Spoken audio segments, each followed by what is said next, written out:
Now for our story. In the sunny breakfast room of Ben Calvert's home this morning, Jessie Calvert was sipping her second cup of coffee. She had the paper folded neatly beside her so that the caption, "Sensational Culmination Calvert Meade Custody Suit," was prominently displayed. Jessie looked remarkably cheerful as her eyes dwelt on this item. It meant that, at last, Ben must realize the truth concerning his daughter, Kitt. Kitt, who had taken another woman's child, had lied to Ben, telling him the baby boy was his own grandson. Yes, as she scanned the newspaper account of the trial this morning, Jessie was in the best of spirits. Now she looks up smiling as... Good morning. Good morning, Ben. Did you sleep well last night? No.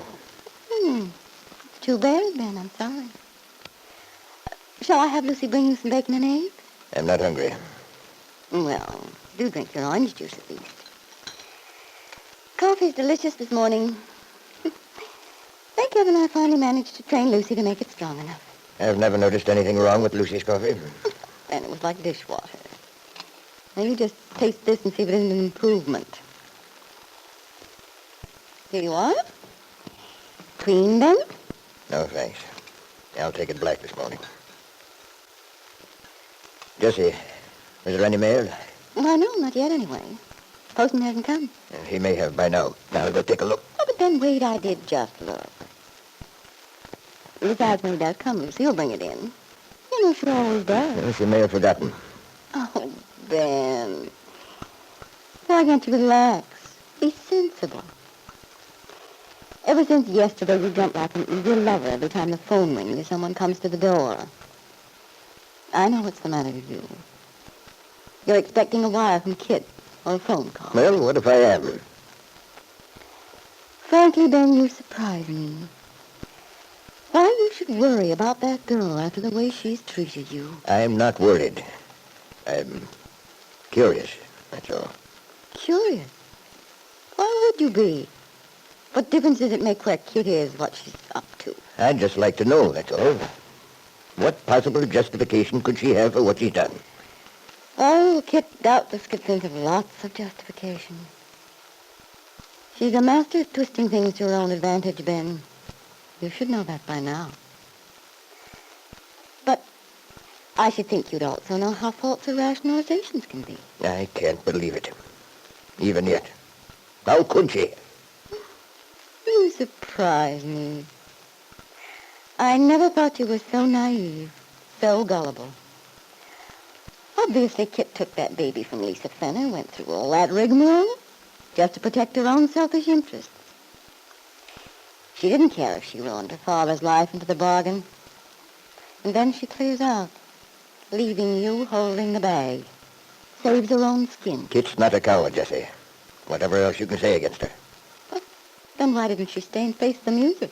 Well, after all, when she saw that Fenner woman there in the courtroom, she must have known Willoughby would take some action against her. Exactly. So rather than take her medicine, she skipped out. Oh, Ben, why don't you wake up? Kitt's taking you for the most fantastic ride.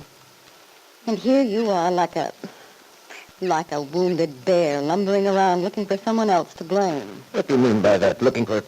That's nonsense. No, it isn't. I know you too well, Ben Calvert.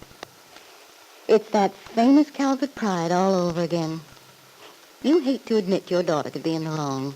Well, as far as that goes, according to this Fenner girl's story, Kitt had lost her own baby. She wanted a child desperately. There you go.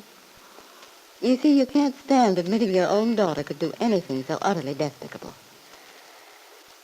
Then that girl never has cared for you, believe me. If only she'd told me, confided in me.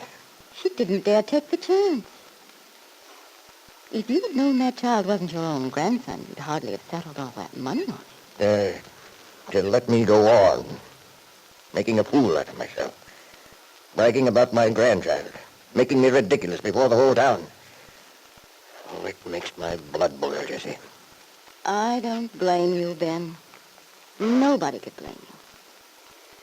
She's made you suffer deliberately. She didn't care. She was getting what she wanted. And all the time she must have been laughing up her sleeve at what a fine fool she was making of me. Kitt knew the town was just waiting for a chance like this. Of course she did. And nobody can deny you've given Kitt the best of everything, especially from a material standpoint. Aren't your insurance policies made out to her? It's not the money, Jessie. I don't begrudge my daughter any money I spent on her. It's the hurt to my pride and to my feelings. The fact that she'd put me in this position so that people can think that I'd have a hand in palming off this child as my own grandson. Well, Ben, I doubt if anyone really believes you're connected with that part of it. What else can they think?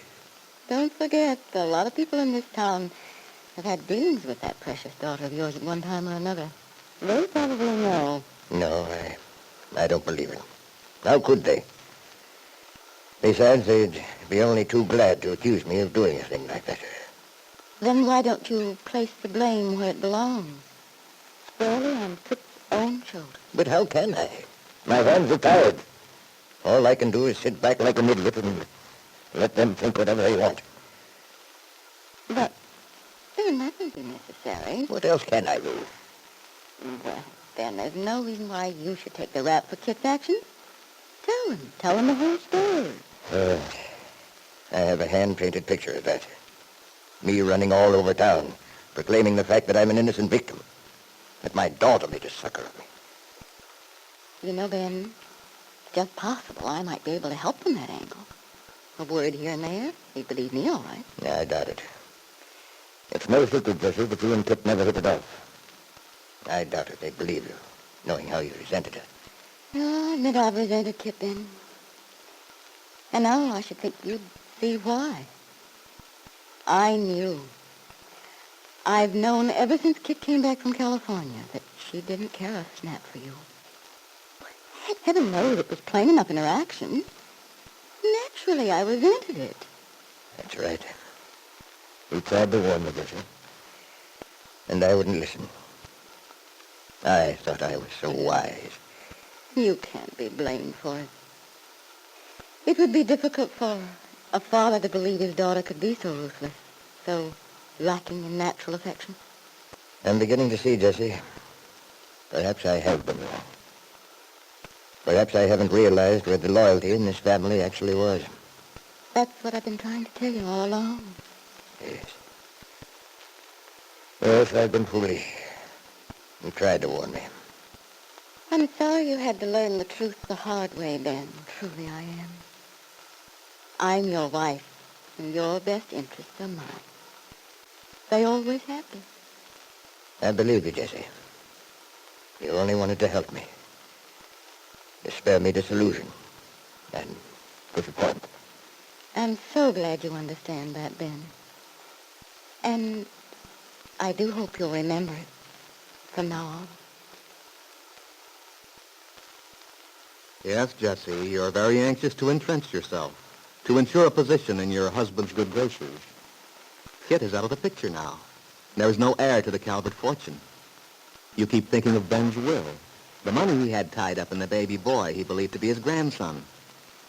But you won't rest easy until Kitt's name has been removed from those precious documents which represent lifetime security and your own name substituted. That's why you're working so carefully to remind Ben of his daughter's disloyalty, to keep his anger against her smoldering.